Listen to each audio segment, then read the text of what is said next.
आप सभी का ऑब्जेक्टिव टाइप क्वेश्चंस की सीरीज में। आज हम बात कर रहे हैं चैप्टर 4 जिसका नाम है द्विघात समीकरण और उसके कुछ महत्वपूर्ण प्रश्नों का हल कर देखेंगे। पहले बच्चों, ये आपके पास कुछ महत्वपूर्ण प्रश्न लिखे हुए हैं। आप चाहें तो अपने वीडियो को पॉज करके एक बार इन क्वेश्चंस को आप ट्राई करके देखें और फिर जब हम इसका सोल्यूशन करेंगे तो उसके साथ मिलान करें आप कि आपके कितने क्वेश्चन ठीक हुए। इससे आपको पता चल जाएगा कि आपकी कितनी तैयारी टॉपिक की हो चुकी है और आपको कितने और सुधार की आवश्यकता है। दूसरी इंपॉर्टेंट बात प्यारे बच्चों, हमने इस 10th क्लास के मैथ्स के लिए पूरे चैप्टर, पूरे सिलेबस की रिवीजन के लिए, पूरे मैथ्स की रिवीजन के लिए 34 वीडियोस, 34 वीडियोस बनाए हैं। छोटे छोटे 10-10, 15-15, 20 मिनट के, कुछ 30 मिनट का भी हो सकता है। तो इनकी अगर इन 34 वीडियो के टोटल टाइम की बात करें तो ये लगभग 10 घंटे के लिए है। तो 10 घंटे के 34 वीडियो हमने बनाए हैं और उन 34 वीडियो में पूरे सिलेबस की रिवीजन करवाई गई है।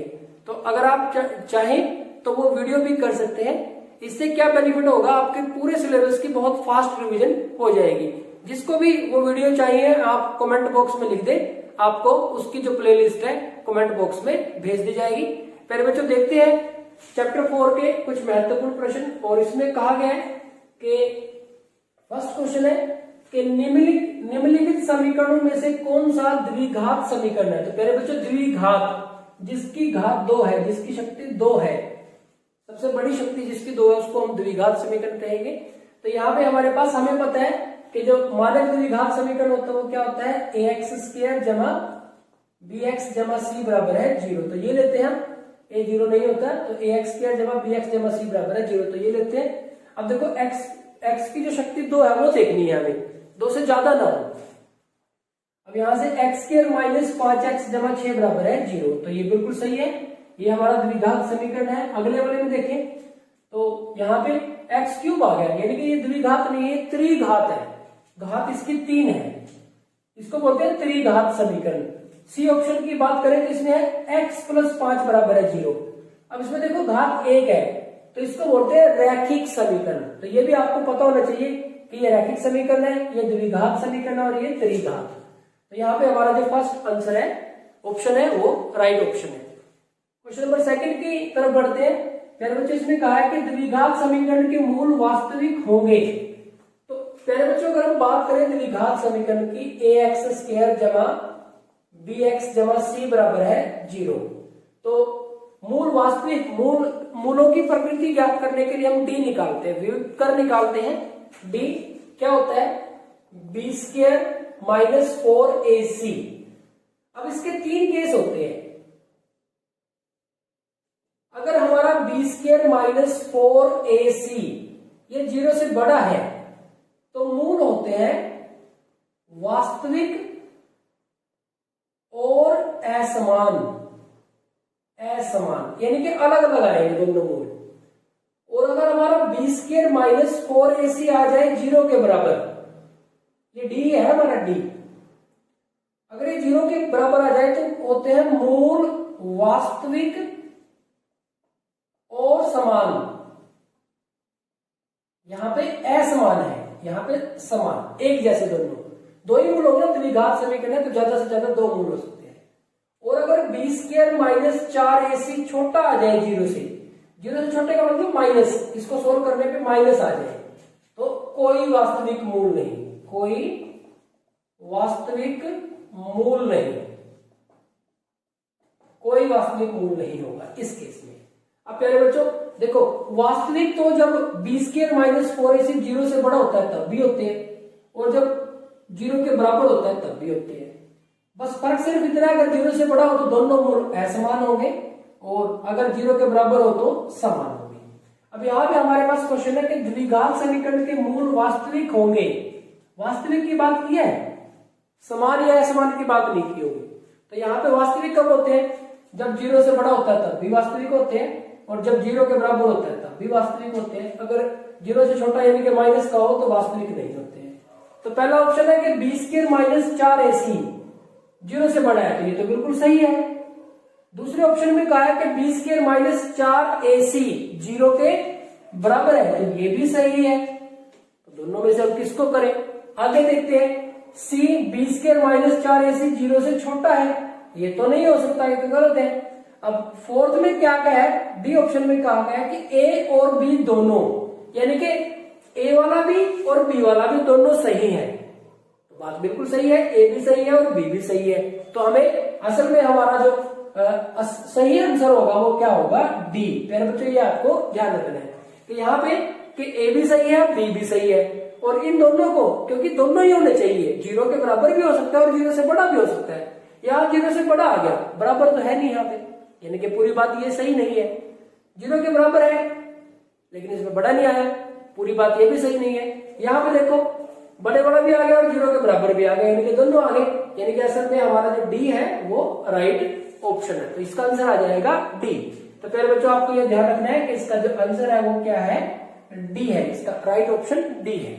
आगे बढ़ते हैं क्वेश्चन नंबर 3 की तरफ। क्वेश्चन नंबर 3 में कहा गया है कि दो संख्याएं ज्ञात कीजिए जिनका योगफल 27 है, जिनका योगफल 27 है और गुणनफल 182 हो। तो ऐसी दो संख्याएं ज्ञात करनी है जिनको जब जोड़े तो कितना आए, 27 आए, और जिनकी जब गुना करें तो कितना आए, 182 आए। देखो इस तरह के क्वेश्चन में प्यारे बच्चों टाइम वेस्ट नहीं करना। यहाँ देखो आप 15 और 12 कितना हो गया, 27। तो 15 और 12 की गुना कर दो, बस 27 चाहिए था, जोड़ तो 27 आ गया, गुना और चेक कर लो। 15 की 12 के साथ गुना करेंगे जब हम, 15 दूनी 30 की 0 हासिल 3, 15 के 15, 15 और 3 18, ये तो 180 आएगा। यहाँ से गुना करेंगे, 15 की और 12 की गुना आप यहाँ पे कर सकते हैं। 15 की और जब 12 की हमने गुना की तो ये हमारे पास 180 आ गया, तो ये नहीं हो सकता। अब 13 और 14 ये भी हमारे पास 27 होते हैं, और 14 की और 13 की गुना करें तो ये देखते हैं हमारे पास कितना आएगा, 2 8 182। तो गुणनफल कितना चाहिए था, 182। तो बिल्कुल सही आ गया बी हमारा, दोनों ही बातें सही होगी, योगफल 27 हो गया और गुणनफल 182 होगा। अब देखो 22 और 5 27 तो हो गए, लेकिन गुना करेंगे 5 दूनी 10, 10 की 0 हासिल है, 10 और 11, तो ये तो 110 बनेंगे गुना तो ये भी नहीं हो सकता, यानी कि बी हमारा क्या है, राइट ऑप्शन है। अब प्यारे बच्चों यहाँ पे फोर्थ क्वेश्चन की तरफ बढ़ते हैं। फोर्थ क्वेश्चन में कहा गया है कि द्विघात समीकरण का विविधकर होगा, डिस्क्रिमिनेंट निकालना है, डी निकालना है। अब प्यारे बच्चों डी का ये फॉर्मूला होता है हमारे पास, यहाँ लिखा हुआ है डी। अब डी बी का मान देखो कितना है, बी का मान है यहाँ पे, ए का मान कितना है 2, बी का मान कितना है -7, और सी का मान कितना है 3। ध्यान रखेंगे बी कितना है -7, तो यहाँ पे -7 का स्क्वायर -4 गुना में ए का मान 2 है और सी का मान 3 है, तो डी ये 49 हो गए, -4 दूनी 8, 8 या 24, तो डी 49 में से 24 गए तो कितने आ जाएंगे हमारे पास, 25 आ जाएंगे। तो डी का मान आ गया 25। तो चेक कर ले यहाँ पे किसमें, ए में 15, बी में 35, सी में 5 और डी में 25। तो डी हमारा राइट ऑप्शन हो जाएगा। चलिए बच्चों आगे बढ़ते हैं क्वेश्चन नंबर 5 की तरफ। क्वेश्चन नंबर 5 में कहा गया है कि समीकरण 2x² - 7x = 3 के मूलों का योगफल होगा। क्या निकालना है हमें, मूलों का योगफल। तो मूलों का योगफल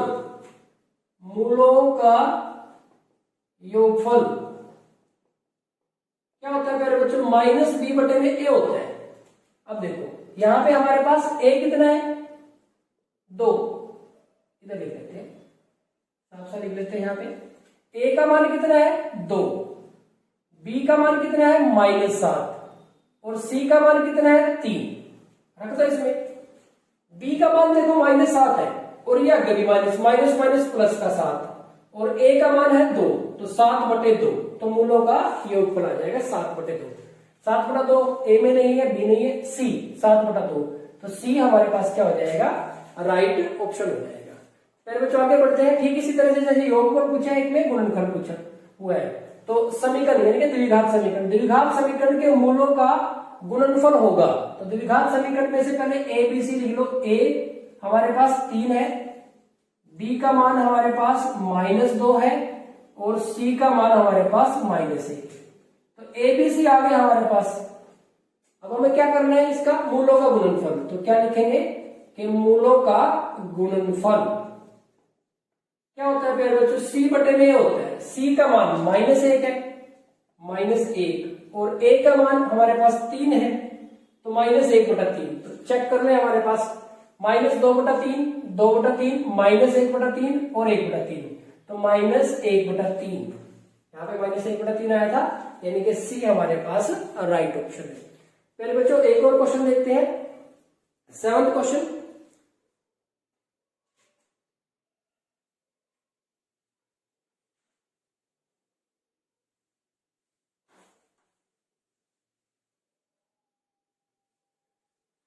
सेवंथ क्वेश्चन में कहा गया कि द्विघात समीकरण के मूल होंगे, तो हमें मूल ज्ञात करने हैं। तो यहाँ पे पहले बच्चों देखो हम समीकरण लिख लेते हैं, x² - 3x - 10 बराबर है 0। तो आप देख ले एक बार, जोड़ कितना होना चाहिए और गुणा कितनी होनी चाहिए। तो यहाँ पे देखो जोड़ कितना होना चाहिए हमारे पास -3, और गुणा देखो इसके आगे तो 1 लगा हुआ है, 1 की -10 के साथ करेंगे तो -10, तो जोड़ -3 चाहिए और गुणा 10 चाहिए। गुणा 10 सोच लो, 5 और 2 से, 5 दूनी 10, जोड़ -3 है, तो इसको मैं माइनस का ले लेता हूं। अब देखो जोड़ेंगे तो -3 हो जाएगा और गुणा करेंगे तो -10 हो जाएगा। अब इसकी जगह पे लिख देंगे आप, तो ये हो जाएगा x² माइनस का 5x और प्लस का 2x -10 बराबर है 0। अब देखो x कॉमन ले लिया, x -5 प्लस का 2 कॉमन ले लिया, इसमें से 2 एकम 2, x आ गया और 2 पंजे 10, 5 आ गया। अब x -5 कॉमन ले लिया और ये x + 2 हो गया। तो एक बार तो x -5 0 के बराबर और एक बार x + 2 0 के बराबर। तो यहां से आ गया x बराबर है 5 और यहां से आ गया x बराबर है -2। तो 5 और -2 ये हमारे पास इसके मूल होंगे। तो देखिए 5 और -2 किस में आएगा, 5 और -2, 5 और -3, 5 और -2। और यहाँ देखो चेक करें कि यहाँ पे 5 और -2 है, यहाँ पे देखो -5 और 2 उल्टा भी दिया हुआ, तो हमारे पास है 5 और -2। तो B is the right option. तो पहले बच्चों इसका एक और तरीका भी हो सकता है क्वेश्चन को हल करने का, देखो कैसे। आपके पास दे रखा है x² - 3x - 10 बराबर है 0। पहला ऑप्शन ले 5, x बराबर 5, इसमें x की जगह पे 5 रखें, 5 पंजे 25, 5 3 15 और -10 बराबर है 0। तो 25, ये भी माइनस के 25, 25 - 25 बराबर है 0। ये तो बात सही है, 5 तो ठीक हो गया। अब -3 रखो, -3 रखा तो -3 का स्क्वायर है, माइनस तो प्लस हो जाएगा, प्लस का 9। अब ये -3 x की जगह पे -3 रखेंगे तो -3 के साथ गुणा 9 हो जाएंगे, माइनस के 10 बराबर है 0। 18 - 10 तो 8 होता है, 8 बराबर है 0। तो ये बात तो गलत होगी, इसका मतलब ये तो नहीं हो सकता, इसकी वजह से नहीं हो सकता, -3 की वजह से। अब दूसरे पे आ जाओ, x बराबर है 5, ये तो हमने चेक कर लिया तो सही है। अब -2 चेक करो, -2 का स्क्वायर करेंगे तो कितना आ जाएगा, -2 का वर्ग, माइनस प्लस हो जाएगा तो प्लस का 4 हो गया, और -3 की -2 के साथ करेंगे तो प्लस के 6 हो जाएंगे, और माइनस के 10 बराबर है 0। तो देखो 10 - 10, 10 - 10 बराबर है 0। तो ये भी सही हो गया, यानी कि 5 भी सही हो गया और -2 भी सही हो गया, इसका मतलब बी हमारा राइट ऑप्शन हो गया। तो एक दूसरा तरीका ये हो सकता है। तो प्यारे बच्चों ये जो तरीका है इस क्वेश्चन के लिए तो ठीक रहेगा, लेकिन मान लो जो मूल है ऐसे आ जाए -2/3 और 4/5 और वो सबसे लास्ट में हो ऑप्शन, तो उस केस में आपके लिए बहुत बड़ी कैलकुलेशन हो जाएगी। देखते हो, एक तो आपको एलसीएम वगैरह लेना पड़ेगा, और कैलकुलेशन भी पहले ये भी करने पड़ेंगे, ये भी और फिर यहाँ जाके पता चलेगा आपको कि 4th है। और यहाँ कोई छोटी मोटी मिस्टेक होगी तो उससे भी गड़बड़ हो जाएगी, आपको पता ही नहीं चलने का। यहाँ पे मान लो देखो आपसे कोई मिस्टेक हो जाती है कि आपका वो इसके अंदर ही ना कहीं हो, तो फिर आप दोबारा से चेक करेंगे। तो अगर बटे वाले हो आपके पास, मूल जो बटे वाले हो, फिर तो यही तरीका ठीक रहता है। और अगर इस तरह से क्वेश्चन है तो आप इस तरीके से भी कर सकते हैं, इस तरीके से भी कर सकते हैं, जिस तरीके से आपको ठीक लगता है उस तरीके से आप कर सकते हैं। तो प्यारे बच्चों ये हो गया हमारे पास चैप्टर 4 के कुछ महत्वपूर्ण प्रश्न। आज के इस वीडियो लेक्चर में इतना ही। प्यारे बच्चों लगातार प्रैक्टिस करते रहिए। Thank you very much.